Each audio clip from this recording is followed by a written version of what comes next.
Philippine courts. Huwag niya akong ipadala sa dahil yun lang naman. Kahit sa court dito sa Pilipinas, pareho tayong Pilipino. Mr. President, pareho tayong Pilipino. Kung pwede lang. Kung meron lang kung pananagutan, panagutan ko dito sa ating local court. Huwag doon sa Banyaga.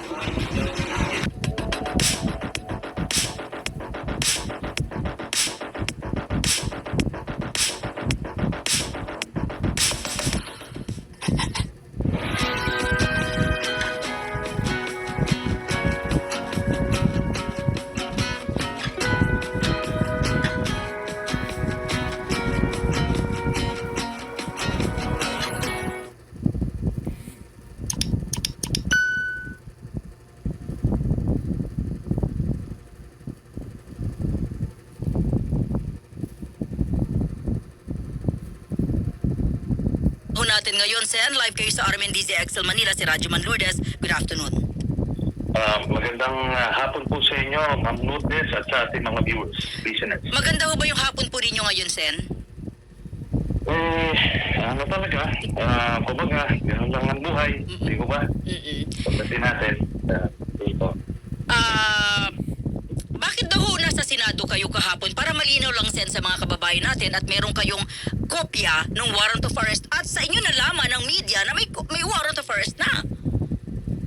Ito po, nagkaroon ng ugong-ugong over the weekend na sisipot si Bato ngayong Lunes para doon sa pagpalit ng liderato sa Senado. At yun yung pagkakataon na ma-serve yung warrant sa kanya. At ako naman, meron din naman akong mga nakakalap na impormasyon dahil nakikipag-ugnayan ako sa ICC. So, alam ko na may warrant si Bato. At kung maalala ninyo, di ba November last year, napasingaw na yan ni Ombudsman Boying Rimulya, di ba? Kaya nga nagtataka rin ako dito kay John Vic. Yung sinasabi niyang wala daw warrant, yung kapatid niya nga mismo nagsabi, nagpatotoo pa eh. Di ba sana naniniwala sa kapatid niya? Pero, 6 na buwan nang lumipas, hindi niya talaga hinanap. Si Bato, alam naman niyang nagtatago at alam din niya may warrant. Yun po. Yung warrant po, binigyan kayo ng kopya ng ICC, sir? Hindi po. Yung warrant, galing po yun, yung pinakita ko dun kahapon. Opo.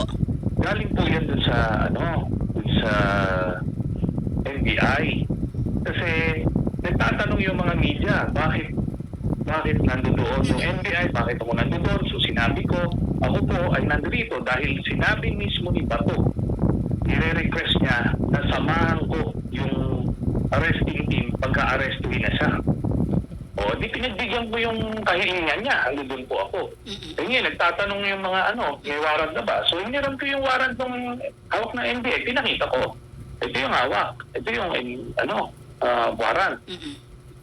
O Okay. yun po, para naintindihan nila na meron talaga warrant. Sir, ano ba yung nangyari sa hagdan? Kasi, I don't know, parang speech siya, si Sen Bato, na may pakana ng lahat ng ito, yung paghabol sa kanya sa hagdan, nasugatan siya, ay si Senador Antonio Trillanes. I don't know, sir, kung meron kayong kaalaman, ano bang nangyari at nagkahabulan? Ano ba yun, aarestuhin na siya? Kakausapin lang ba siya? I-arrestuhin na po siya. At alam nyo, trinato siya ng senador ng mga NBI agents. Binigyan siya ng karampatang respeto dahil senador siya at hindi siya gagapusin. No? Pero ang ginawa niya, tinake advantage na yun, yung pag-respeto sa kanya, hinawi niya yung NBI agents tapos kumaripas ng takbo doon para sumaklolo dun sa mga senador. Dito nakita mo mismo ng kababayan natin kung gaano kaduwag itong taong ito. Di ba? Tapos humihingi ng saklolo. Pero ito po, gusto ko lang po isingin ito, Ma'am Lourdes. Si Bato, kaya po siya may warrant of arrest sa ICC, bunga ito ng investigasyon sa kanya dahil dun sa war on drugs nila ni Duterte, yung extrajudicial killings. Si Duterte po ang nag-utos at siya naman bilang hepe ng PNP, siya na nagpatupad. Pinagpapatay nila yung mga Pilipino. Libo-libo po ito. Tayo po ang saksing buhay nito mga panahon na to. Pinagmamalaki nila yan, yung tukhang. Tapos, ay, alam niya naman natin na labag sa batas yan kasi ang mandato ng pulis to serve and protect the people. Hindi pwedeng patayin. Kung sabihin mo hindi, kriminal yan, hindi ikulong mo. Kung addict man yan, i-rehab mo. Ganun po ang patakaran natin dito sa ating lipunan. Sila pinagpapatay nila, hindi nga man lang na-drug test kursunadahan lang, kumbahan. Sisiga. Tapos ngayon, parang ang projection nila ay pa-victim effect sila. Na tipong wala kaming kinalaman. Ano wala kaming kinalaman? Dami niyang pinapatay ng mga Pilipino. Kaya kayo nagkakaganyan. Yun po yun. Okay. Alam na ho, sir, ito ibig sabihin meron pong impormasyon, may nag-leak din ng impormasyon kay Sen Bato na may warrant siya. Kasi ilang buwan siya nagtago. Hindi ba nga ho, in-announce ni Ombudsman Boying Remulla yan? Kaya nga, sabi ko, ano ba naman ito? Bakit makahagip lang ng balita, ipe-press ko na kaagad. Prinesko. Ganun po ang nangyari, di ba? Dahil doon, nagtago siya. Pero ngayong weekend, akala niya walang warrant kasi nag-clarify yung mga media kasi di ba may umugong nung weekend na, may warrant na si Bato. Huhuliin na raw. Nagtanong na media doon sa ICC. Ang sagot ng ICC, walang public warrant na in-issue. Bato. Bakit? Kasi may sealed warrant na silang na-issue noong November pa. Yun po yun. So ngayon, nagkumpiyansa si Bato. Nagpadala siya, nagpa-udyok siya, wala na raw warrant, lumabas siya. Yan siya ngayon.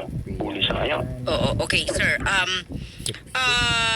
Yung paglabas ho ni Sen Bato, sa tingin niyo ho ba, ito ay dahil nakaamoy siya ng custody at tropa niya yung nakaupo ngayon sa Senado? Hindi po. Ganito po. Opo, sige po. Kaya po siya lumabas kasi papalitan kulang na isang boto sila. Kailangan yung boto niya. Kaya siya lumabas para mahawakan nila yung Senado para pagdating ng impeachment, sila yung mamando-mando ron para kumiling kay Sara Duterte. Ganun po ang objective nila. Hindi po dahil gusto niya magpa-custody at makaligtas sa huli. Hindi ho, kasi ang alam nila, nung inuudyok siya palabas, walang warrant. Kasi nga sinabi ng ICC, walang public warrant Akala niya, walang warrant. Hindi naman niya alam na may sealed warrant siya. Kaya walang public warrant na ini-issue. Pero meron. Kaya nung una, ini-question niya yung pinapakita ko na warrant sa media kahapon, na parang daw yun, kaduda-duda, hindi raw totoo yun. Inamin mismo ng ICC na meron. Ay di ngayon, galit na galit daw dun sa nag-udyok sa kanya na lumabas. Okay, opo. May nakikita ho ba kayong naging problema sa pag-aresto? I mean, ano bang naging kapalpakan kahapon? Dapat nahuli na siya. Kung kayo po bilang isang dating sundalo, ano po yung nakita niyong pagkukulang o pagkakamali na sana po yung nahuli na siya kahapon? Ganito po. May na si John Vic. Sa akin palagay, po yun. Nangyari yan because irespeto siya. Binigyan siya ng respeto bilang senador na siya ay magboluntaryong magpapasailalim sa kustodiya ng NBI. Kaso ginawa niya, hinawi niya. Nag-resist siya ng arrest. Tapos tumakbo nga, kumaripas ng takbo dun sa Criminal. Yun lang po yun. Kasi kung tatratuhin ko, hindi siya re-respetuhin. Pagkalabas pa lang niya nung kotse doon, dadamputin na siya, papupusasa na siya. Kaso nga ayaw ng dahil nga binibigyan siya ng karampatang respeto bilang incumbent senator, tinake advantage naman niya. Sen, gagamitin ko po yung term na sinabi niyo. Tama ho ba sa inyo pong pagkakaalam, nag-resist sa pag-aresto sa kanya si Sen Bato? Resisting arrest. Yes. Maliwanag po yun dun sa CCTV. Resisting arrest. inawi niya yung NBI agents na mag-a-approach sa kanya. Tapos yung ibang staff niya kumarang doon sa mga agents. Alam niyo po yung humahabol sa kanya doon sa video? Mga ano po yun, mga staff niya yun. Hindi po mga NBI agents yun. Talagang inano nila, Protection. nagmaniobra sila, nag-swarm sila para Protection. maka-maniobra. At makalayo ho siya. Okay, Sen. Ano pong sa inyo pong masasabi na hindi po siya nahuli because sa pag-custody ho sa kanya ng Senado? Dumaan At sa doon ho exit siya pala. natutulog at matutulog. Doon siya dumaan sa exit. Ganito po. So sabi ko nga, kung nag-voluntaryo siya nung doon pa lang sa garahe pa lang, hindi siya makakasilong sa Senado. Okay. Ngayon nung nakalusot na, ito naman, gumawa naman ng protective custody daw itong si Alan Cayetano. Wala pong ganon. Wala pong proteksyon na binibigay sa Senado para sa senador. Yung nakalagay po sa saligang batas, during session, hindi maaaresto ang isang senador kung meron siyang kinakaharap na kaso na minor lang, yung 6 years and below lang yung penalty. Opo. Pero dito crimes against humanity yan, life imprisonment yan. So nangyari na yan. Yung sinasabi ni Cayetano at ni Marcoletang hindi nangyaring may pag-aresto sa loob ng Senado while in session. Nangyari na po sa amin yon. Si Senator Laila de Lima, ginawan-gawa ng kaso, inimbentuhan ng kaso ni Digong, hinuli sa Senado. Sumama siya. Ako, nung binawi yung aking amnesty, inisyuhan ako ng warrant ng RTC, binasahan ako ng Miranda rights doon mismo sa loob ng Senado while in session. Tapos sumama po ako doon sa arresting team. So 2 beses nangyari. Ano yung sinasabi nito? Hindi naman pwede yung ganun-ganun na lang magsisinungaling na parang parang totoo kung magsalita pero kasinungalingan ang sinasabi. Kaya kailangan kong bantayan itong mga ginagawa nila at Okay. sinasabi nila. Kung mali naman yung pag-custody sa kanya, pwede pala siyang hulihin anytime. So ano po ang inaantay? Sa tingin nyo, ano po yung hadlang? Ganito po, nagkaroon po ng nagpasya yung NBI kagabi na para hindi na mag-iskisan kasi muntik na magtutukan nung kagabi, Nako. para